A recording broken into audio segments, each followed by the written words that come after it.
Hello दोस्तों, नमस्कार। अमृतुल classes में आप सभी का स्वागत है। आज हम लोग एक बेहद ही शानदार बुक का वो करेंगे, रिव्यू करेंगे कि यूपी एग्ज़ाम वाला जो एक टेलीग्राम चैनल पे काफ़ी सक्रिय रहते हैं। विभिन्न भर्ती से संबंधित इनकी सूचनाएं हमेशा ऑथेंटिक रहती हैं। इनका कंटेंट हमेशा एक शानदार तरीके से प्रस्तुत किया जाता रहा है। इनकी ही एक किताब भारतीय इतिहास की समय मार्केट में आ गई है। आपके सामने है भारतीय इतिहास वन स्टॉप सॉल्यूशन। संघ लोक सेवा आयोग, राज्य लोक सेवा आयोग, टीजीटी, पीजीटी, एलटी तथा सभी ऐतिहासिक विषय जहाँ भी इतिहास पूछा जाता है वहाँ के लिए एक महत्वपूर्ण पुस्तक है। यहाँ पे यूपी एग्जाम वाले का लोगो है। अवनीश वर्मा जी और अभिषेक पांडे जी ने इस किताब को लिखने का प्रयास किया है। तो आइए हम लोग देखते हैं, इसका रिव्यू करते हैं कि आखिर इस किताब को लेना चाहिए अथवा नहीं लेना चाहिए, या जो पहले से मार्केट में किताबें हैं उनसे किताब कितनी अलग है। एक बेहतरीन तरीके से इसका रिव्यू किया जाएगा। आप इसका दाम देख सकते हैं, 350 रुपये है।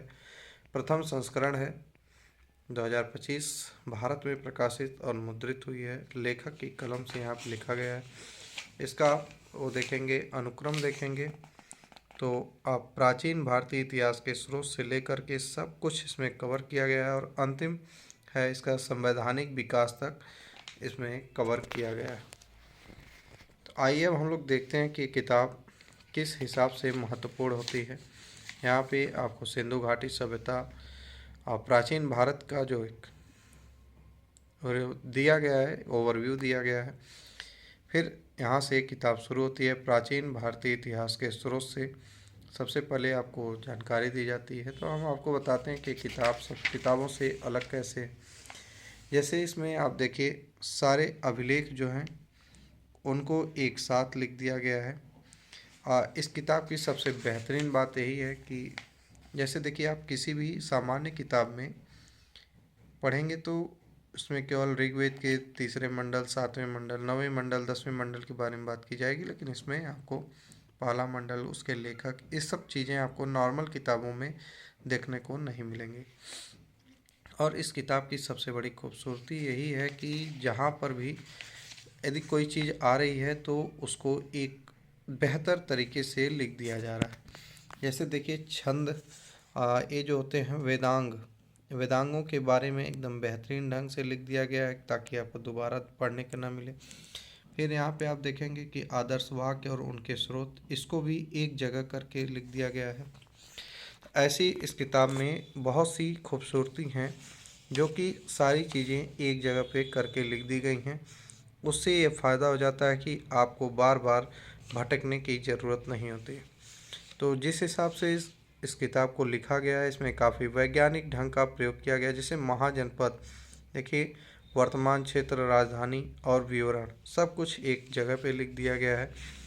तो यदि आप इतिहास के विद्यार्थी हैं और नहीं भी हैं और आप केवल नॉलेज लेने के लिए पढ़ना चाहते हैं, तो ये किताब पर्याप्त किताब है।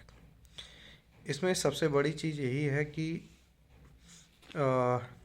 सब कुछ एक जगह करके लिख दिया गया है। जैसे आप गांधी जी के बारे में पढ़ेंगे तो गांधी जी ने जितनी भी कार्य किए थे, जितने भी कार्य गांधी जी ने किए थे, सब कुछ एक जगह पे लिख दिया गया है। अभी मैं आपको दिखाऊं, जैसे मुगल कालीन स्थापत्य कला देखिए, सब जिसने भी देखिए यहाँ पे सुल्तान इल्तुतमिश, जगन्नाथ, मोहम्मद कुली, कुतुब शाह, सबके बारे में यहाँ पर लिखा गया है। अब हम लोग चलते हैं थोड़ा सा आधुनिक भारत में।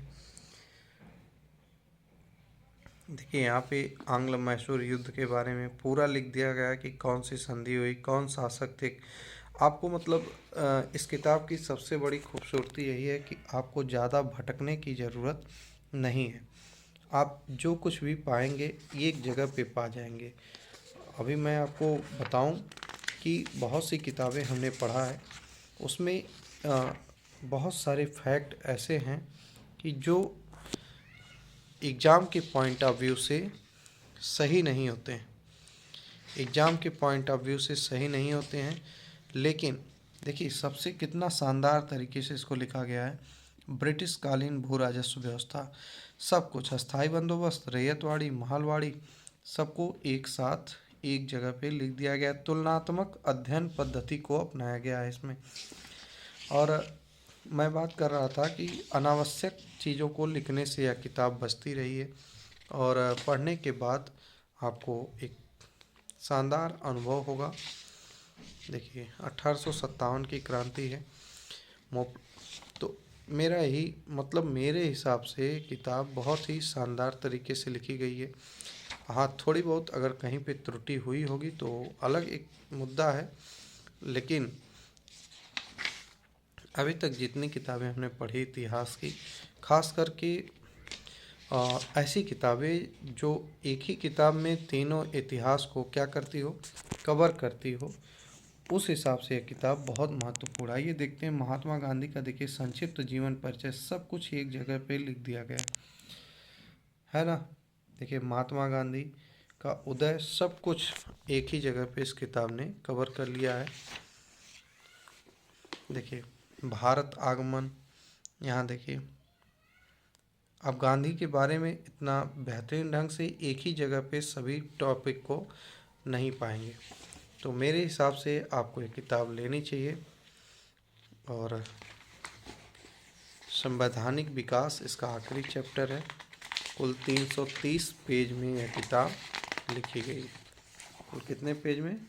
330 पेज में यह किताब लिखी गई है। आप चाहें तो इसको ले सकते हैं। और वीडियो कैसी लगी ज़रूर बताइएगा। बहुत बहुत धन्यवाद। जय हिंद, वंदे मातरम।